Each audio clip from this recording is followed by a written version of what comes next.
이거 알파벳인가요? 아, 그래? 비누 같은데? A? R. 뭐죠? P는 네. 플랜 또는 플래닝. A는 뭐 어려운 단어 아닙니다. 예, 액션.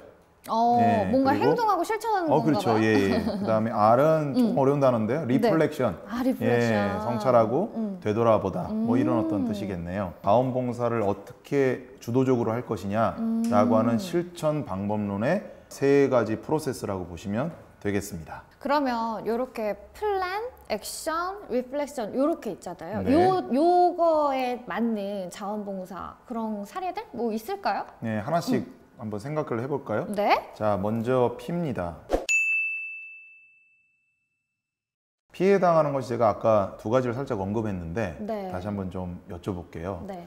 하나는 플랜이 있고요. 네. 그 다음에 플래닝이 있습니다. 네, 이 두 가지가 다르거든요. 기획이 플래닝이고요. 그리고 계획이 플랜입니다. 네. 그러니까 ING 차이잖아요. 네. 그러니까 먼저 기획을 한 다음에 그 다음에 계획을 해야 되겠죠. 생각할 지점이 또 있습니다. 네. 하나는 목적이 있고요. 네. 그다음에 목표가 있거든요. 네. 비슷한 말인데 이걸 왜 하는지, 뭘 변화시키기 위해서 하는지에 네. 대한 목적을 먼저 고민하고 네. 그 다음에 거기에 맞게 그것을 어떻게 실현할 것인가라고 하는 목표를 세워야 되는데 네. 우리는 이제 목적 고민은 안 하고 목표 고민만 하는 겁니다.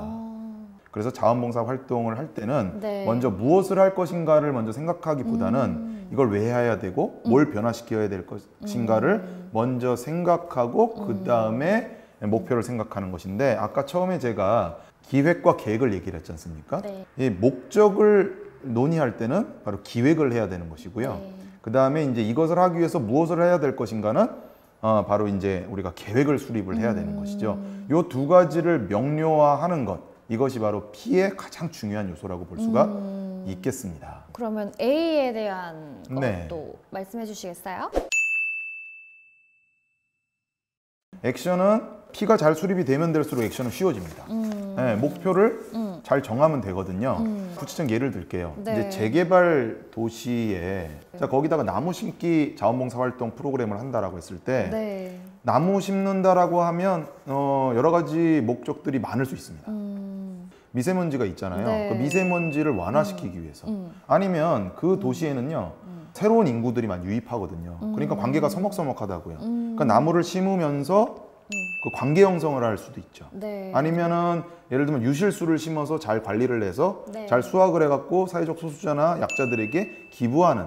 그러니까 이렇게 목적마다 그 목표는 완전히 달라지게 됩니다. 전혀 다른 프로그램이 되는 거죠. 그래서 이렇게 목적과 목표가 잘 정렬이 돼 있으면 그 액션은 이제 쉬워지는 거거든요. 자, 그런데 여기서 유의해야 될 점이 있어요. 뭐냐면 실제로 실행을 하다 보면 내가 처음에 세운 계획대로 잘 돌아가지가 않아요. 세상이 내 중심적으로 돌아가지 않지 않습니까? 자, 그래서 실행을 할 때는 천천히 그리고 꾸준히 하는 것이 중요하고요. 네. 내가 주도적으로 하는 것을 하다 보면 네. 잘 안 되거나 이렇게 이제 생각하시지 말고 그것도 하나의 중요한 데이터고 그리고 중요한 어떤 노하우를 축적시키는 어떤 바탕이다 이런 생각을 하면서 그것을 잘 기록하고 왜 안 됐는지 왜 잘못됐는지 이런 것들을 갖다 잘 반추해 보고 생각해 보는 것 이것도 되게 중요한 그게 R인가요? 그렇죠. 그렇게 연결이 되겠네요. 왜 우리가 잘 안 됐고 이런 부분에서 계획대로 안 되느냐라고 네. 생각하는 것이 바로 네. R, 리플렉션, 반추해보기, 네. 다시 한번 생각해보기와 자연스럽게 연결이 되네요. 아주 그 지점 그러네요. 잘 찝어내셨습니다. 그러면 좀 사례를 좀 들어주실 수 있을까요?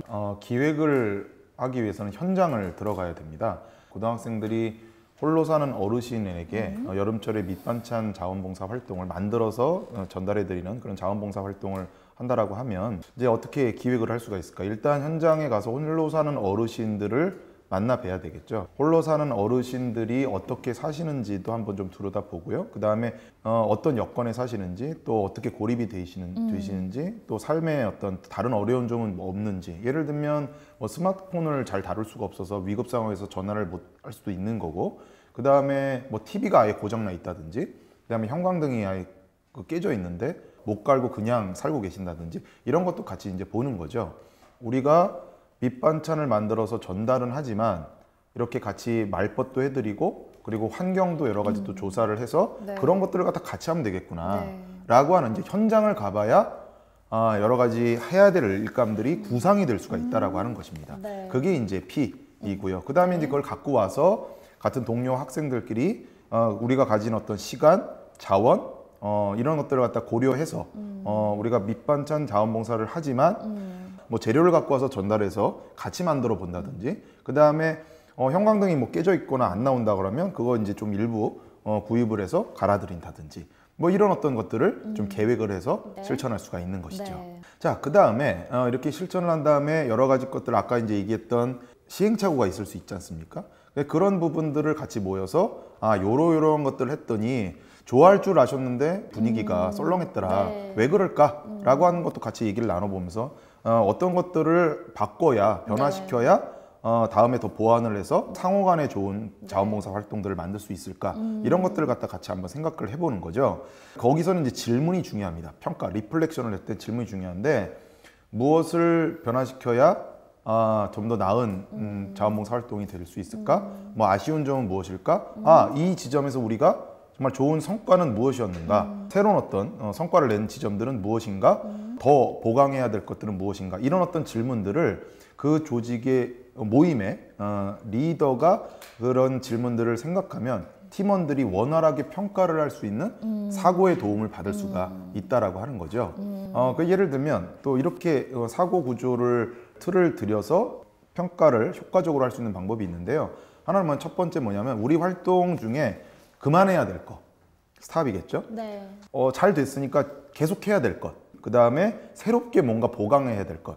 이렇게 사고 틀을 3가지를 주어서 하나씩 집중적으로 얘기를 하는 겁니다. 네. 그래서 빼야 될 것들을 먼저 빼고 지속해야 될 것들을 지속하고 네. 새롭게 보강해야 될 것들을 보강하고 네. 그렇게 해서 다음 프로그램에 반영을 해서 좀 더 알찬 프로그램이 될 수가 있는 것이죠. 네, 제가 말씀을 좀 들어보니까 PAR 이 순서대로 좀 봉사활동을 하면서 네. 우리가 맨 처음에 네. 말씀을 해주셨잖아요. 공익성, 무보수성, 자발성 그렇죠. 이 조건들까지 다 충족시키는 그런 자원봉사를 하면 좋겠다 이런 생각이 듭니다. 네네. 이 부분에서 자원봉사 활동을 주도적으로 기획하고 그다음에 활동하고 평가하는 이런 부분들이 많이 함양이 되면 네. 청소년들이 이후에 사회생활을 할 때도 PAR 순서대로 사실 모든 회사라든지 네. 조직사회가 돌아가게 되거든요. 네. 그러니까 사회에서 잘 사회생활을 할 수 있는 그런 역량도 함양할 수 있다라고 하는 것이죠. 이렇게 자원봉사를 통해서 우리 청소년들도 자아를 형성하는 데 도움이 굉장히 많이 될 그렇죠. 것 같네요. 네. 네, 저희 정말 유익한 시간이었던 것 같습니다.